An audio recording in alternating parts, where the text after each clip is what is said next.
Okay, before once again diving into the absurdity of the modern journalistic prism, I want to announce a few housekeeping items. One, all videos, beginning with this one and going forward, will also be available ad-free on locals.com to monthly subscribers. I'm setting up a new community platform there and attempting to stabilize away from YouTube ad revenue.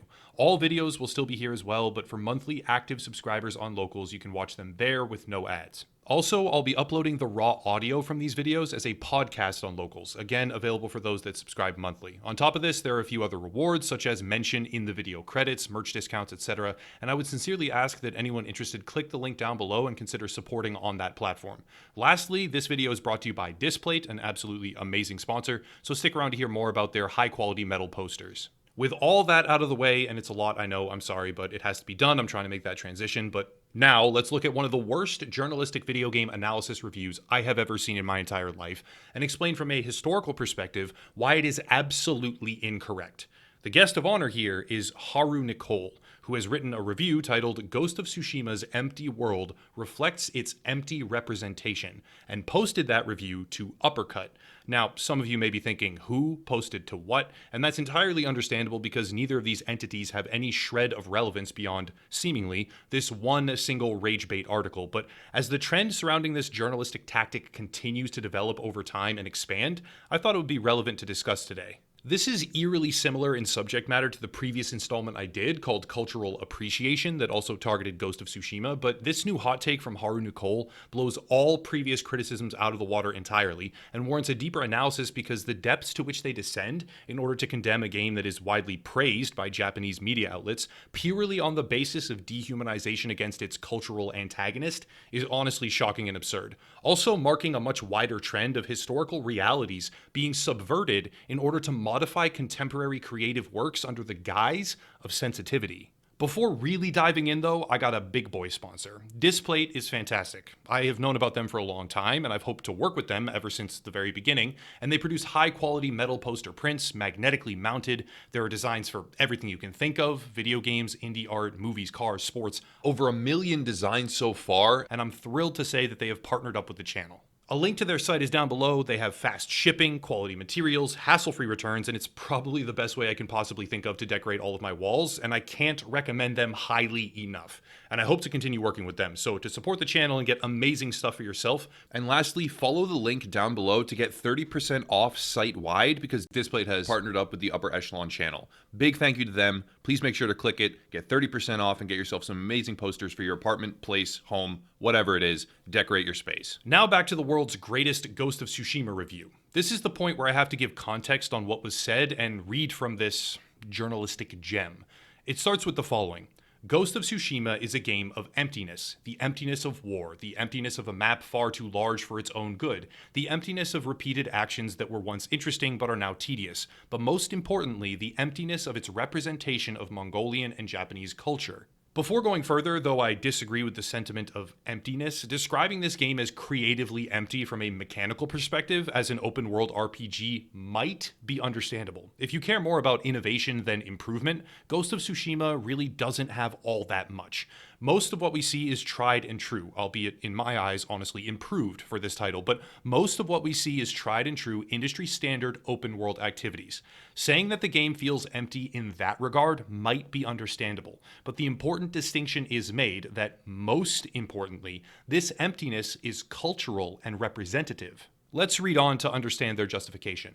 Yes, its verisimilitude in representing these cultures is indeed impressive. The amount of detail and care put into every pixel of Jin Sakai's armor, as well as the various Mongolian artifacts you find throughout the game, is spectacular, but the reverence for these cultures only goes skin deep. This is because, although they say otherwise, the developers don't care enough about the cultures shown in the game to truly represent them. I would first like to express that I am of Japanese heritage, but that I don't know much about Mongolian culture. I can't speak to how factually accurate the game depicts it, but what I can say is that the game really does not care for Mongolian people. Just a couple more paragraphs. I know it's already absurd, but please just bear with me. Quote, literally the first words in the game are for the express purpose of dehumanizing Mongolian people. They are called brutal and relentless within the first breaths of the script. This dehumanization isn't left to just words, but actions. The first time we see a Mongolian, he is murdering a Japanese man. In one word, this is yikes. But to dig deeper beyond a single word of disgust, the game uses specific concrete and mechanical ways to further dehumanize a real race of people facing real-world prejudice. End quote.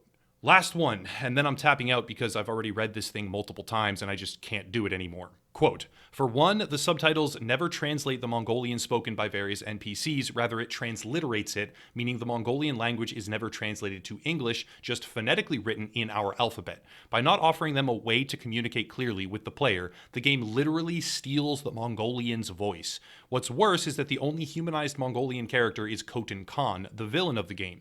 Even the positive aspects of Mongolian culture shown are disrespected. The only way to experience traditional Mongolian culture is through collectibles, buried deep within various menus that can easily be missed. The rest of the review goes on to condemn story decisions, narrative choices, individual mechanics such as the bowing at shrines, and ultimately states that the game cannot be recommended because it is empty, with such a lack of care towards actual real cultures that it borders on parody of what the West thinks of Japan and East Asia. End quote. Here is where the distinction must be drawn in hardening concrete. This writer has every right to condemn the story on a subjective level. Look no further than The Last of Us 2 if you don't think I will defend that right till my very last breath.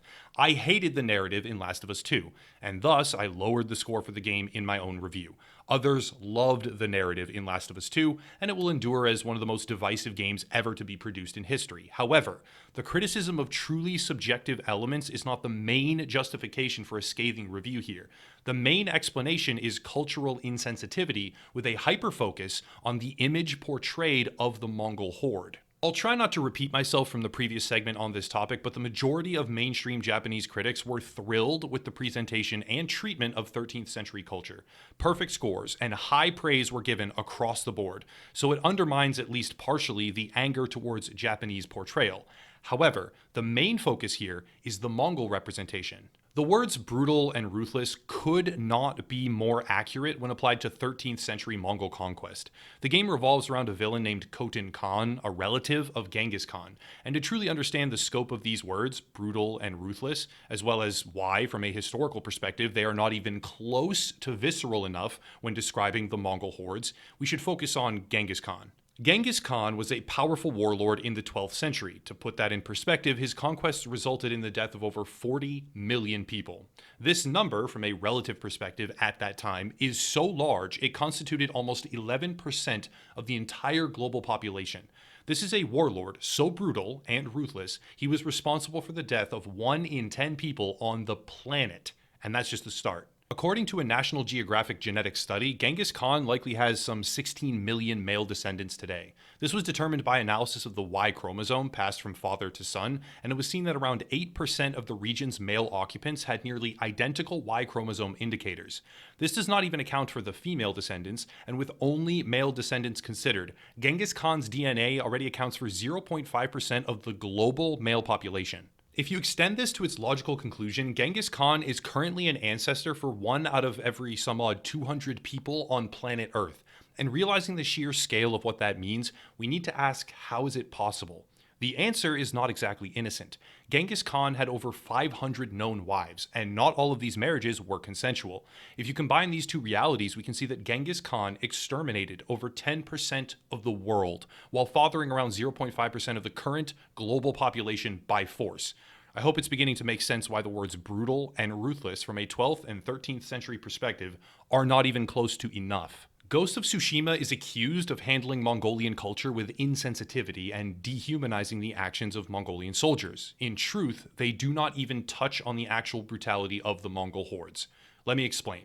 For example, when taking revenge on a Tartar army, he would measure their height, this is Genghis Khan, with a wagon axle, which was around 3 feet tall. Any male soldier taller than that wagon axle was put to death, effectively because Genghis Khan created a false test which could not be passed as an excuse to exact total revenge.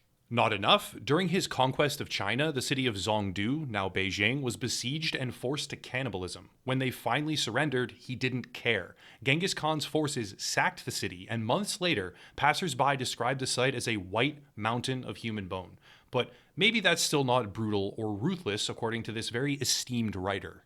How about the best example? When Genghis Khan found the kingdom of Khwarezmia, I hope I'm pronouncing that properly, he tried a diplomatic approach, but when that failed, he wiped the city out completely. He ensured no hint of the entire kingdom survived, but, according to one historical account, he even built a dam and diverted a river to wipe the birthplace of the Khwarezmian emperor off the face of the earth completely. But no, Ghost of Tsushima showing a Mongolian soldier as brutal or ruthless, that's just too far.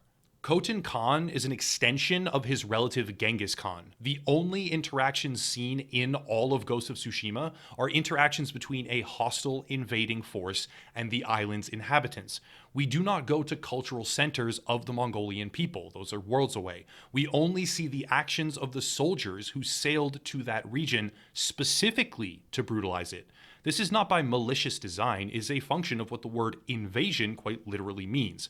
This writer has strained so hard to find some sort of cultural grievance against them that they have contorted into a completely impossible logical position.